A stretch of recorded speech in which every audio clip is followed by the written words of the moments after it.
ভাবুন তো, যদি আল্লাহ তাআলা আপনাকে সরাসরি কিছু উপদেশ দেন, যে উপদেশগুলো মেনে চললে আপনার জীবন বদলে যাবে, দুনিয়া শান্ত হবে আর আখেরাত আলোকিত হবে। আজ আমি শেয়ার করতে যাচ্ছি আল্লাহ সুবহানাহু তাআলার 50টি উপদেশ, যা জানলে আপনি হবেন সত্যিকারের জ্ঞানী মানুষ। ভিডিওটি শেষ পর্যন্ত দেখুন, হয়তো আজকের এই ভিডিওটা আপনার জীবনের মোড় ঘুরিয়ে দিতে পারে। ঈমান ও তাকওয়া সম্পর্কিত আল্লাহ সুবহানাহু তাআলার 10টি উপদেশ। 1. আল্লাহকে ভয় করো, তিনি সর্বজ্ঞ। 2. 5 ওয়াক্ত সালাত কায়েম করো। 3. আল্লাহ সুবহানাহু তাআলার সাথে কাউকে শরিক করো না। 4. কোরআন আঁকড়ে ধরো। 5. সব কাজে নিয়ত ঠিক রাখো। 6. আল্লাহর উপর পূর্ণ ভরসা রাখো। 7. গোপনে ও প্রকাশ্যে তাকওয়া অবলম্বন করো। 8. কিয়ামতের দিনকে স্মরণ করো। 9. আল্লাহর রহমত থেকে নিরাশ হইও না। 10. আল্লাহর শাস্তিকে হালকা মনে করো না। চরিত্র আচরণ সম্পর্কিত আল্লাহ সুবহানাহু তাআলার 10টি উপদেশ। 11. সত্য কথা বলো। 12. মিথ্যা থেকে দূরে থাকো। 13. অহংকার করো না। 14. ক্ষমা করতে শিখো। 15. রাগ সংযত করো। 16. প্রতিশ্রুতি রক্ষা করো। 17.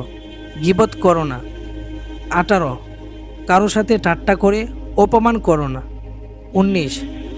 সুন্দরভাবে কথা বলো। 20. অন্যের দোষ খুঁজিয়ে বেরিও না। পরিবার ও সমাজ সম্পর্কিত আল্লাহ সুবহানাহু তাআলার 10টি উপদেশ। 21. পিতামাতার সাথে সদাচরণ করো। 22. আত্মীয়তার সম্পর্ক বজায় রাখো। 23. এতিমের হক নষ্ট করো না। 24. গরিব মিসকিনকে সাহায্য করো। 25. প্রতিবেশীর হক আদায় করো। 26. স্বামী স্ত্রীর মাঝে উত্তম আচরণ করো। 27. সন্তানের দিন শিক্ষা দাও। 28. অন্যায়ের বিরুদ্ধে দাঁড়াও। 29. মানুষের মাঝে ন্যায় বিচার করো। 30. ঝগড়া মীমাংসা করো। আত্মশুদ্ধি ও আমল সম্পর্কিত আল্লাহ সুবহানাহু তাআলার 10টি উপদেশ। 31. বেশি বেশি তওবা করো। 32. ধৈর্য ধারণ করো। 33. কৃতজ্ঞ হও। 34. সময় নষ্ট করো না। 35. হালাল উপার্জন করো। 36. হারাম থেকে দূরে থাকো। 37. চোখের হেফাজত করো। 38. জিহ্বা সংযত রাখো। 29. মৃত্যুকে স্মরণ করো। 40. নফল ইবাদতে আগ্রহী হও। আখেরাতের প্রস্তুতি সম্পর্কিত আল্লাহ সুবহানাহু তাআলার 10টি উপদেশ। 41. দুনিয়াকে চিরস্থায়ী মনে করো না। 42. জান্নাত কামনা করো। 43. জাহান্নাম থেকে আশ্রয় চাও। 44. সৎসঙ্গ গ্রহণ করো। 45. খারাপ সঙ্গ ত্যাগ করো। 46.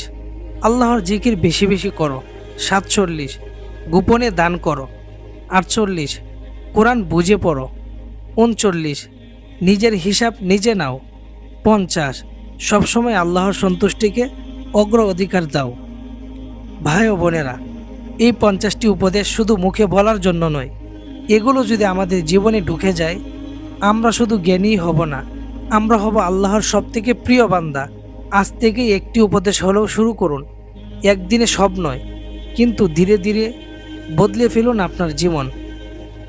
হে আল্লাহ, আমাদেরকে আপনার উপদেশগুলো মানার তৌফিক দিন। আমাদের অন্তরকে নরম করুন, আমাদেরকে দুনিয়া ও আখেরাতে সফল করুন। আমিন।